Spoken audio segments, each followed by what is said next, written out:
Students, आज हम पढ़ रहे हैं अपना हिंदी व्याकरण का क्लास 8 का लेसन नंबर 16 जिसका नाम है काल। तो आइए प्यारे बच्चों शुरू करते हैं।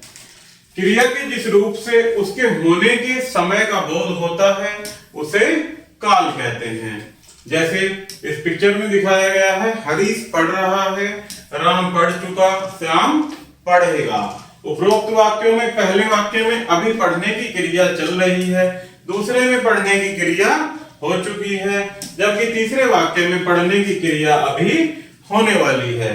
इन वाक्यों में रही है, चुका तथा पढ़ेगा से काम करने के समय का पता चल रहा है। आगे देखते हैं काल के भेद। काल के 3 भेद होते हैं, भूतकाल, वर्तमान काल और भविष्य काल। तो इनको 1 बाय 1 समझते हैं प्यारे बच्चों। पहला है भूतकाल। बीते हुए समय का बोध कराने वाली क्रिया को भूतकाल कहते हैं। जैसे मैंने गृह कार्य कर लिया था। नेक्स्ट है, आगे देखते हैं भूतकाल के भेद। भूतकाल के 6 भेद होते हैं, जिसमें पहला है आसन्न भूतकाल।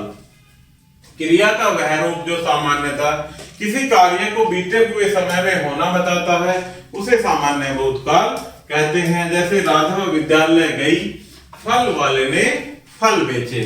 नेक्स्ट है आसन्न भूतकाल। क्रिया के जिस रूप से किसी कार्य के अभी अभी समाप्त होने का बोध हो उसे आसन्न भूतकाल कहते हैं। जैसे मीना ने आइसक्रीम खाई, मैंने अपना काम कर लिया है। नेक्स्ट है पूर्ण भूतकाल। क्रिया के जिस रूप से किसी कार्य का भूतकाल में बहुत पहले होने का बोध हो उसे पूर्ण भूतकाल कहते हैं। जैसे मोना चित्र बना चुकी थी, मोहित को पुरस्कार मिल चुका था। नेक्स्ट है प्यारे बच्चों अपूर्ण भूतकाल। क्रिया के जिस रूप से किसी कार्य के भूतकाल में शुरू होने किंतु समाप्ति का पता न होने की सूचना मिले उसे अपूर्ण भूतकाल कहते हैं। जैसे मीना पत्र लिख रही थी, बच्चे क्रिकेट मैच खेल रहे थे। नेक्स्ट है संदिग्ध भूतकाल। क्रिया के जिस रूप से किसी कार्य के भूतकाल में होने का संदेह हो उसे संदिग्ध भूतकाल कहते हैं। जैसे उसे मेरा घर मिल गया होगा, ऋतु ने आटा खरीद लिया होगा। नेक्स्ट है प्यारे बच्चों हेतु हेतुमद भूत। क्रिया के जिस रूप से किसी कार्य का भूतकाल में दूसरी क्रिया पर निर्भर होने का ज्ञान होता हो उसे हेतु हेतुमद भूतकाल कहते हैं। जैसे यदि अनुशासन में रहते तो भ्रष्टाचार नहीं फैलता। नेक्स्ट उदाहरण है यदि परिश्रम करते तो सफलता मिलती। नेक्स्ट है प्यारे बच्चों वर्तमान काल। क्रिया के जिस रूप से यह ज्ञात हो कि कार्य चल रहे समय में हो रहा है उसे वर्तमान काल कहते हैं। जैसे गुंजन पौधा लगा रही है, शुभम खेल रहा है, इसमें कार्य चल रहा है। वर्तमान काल के भी 3 भेद होते हैं। पहला है सामान्य वर्तमान। क्रिया के जिस रूप से वर्तमान काल में किसी कार्य के करने या होने का बोध हो उसे सामान्य वर्तमान काल कहते हैं। जैसे मुकेश स्कूल जाता है, रीता गाना गाती है। नेक्स्ट है संदिग्ध वर्तमान।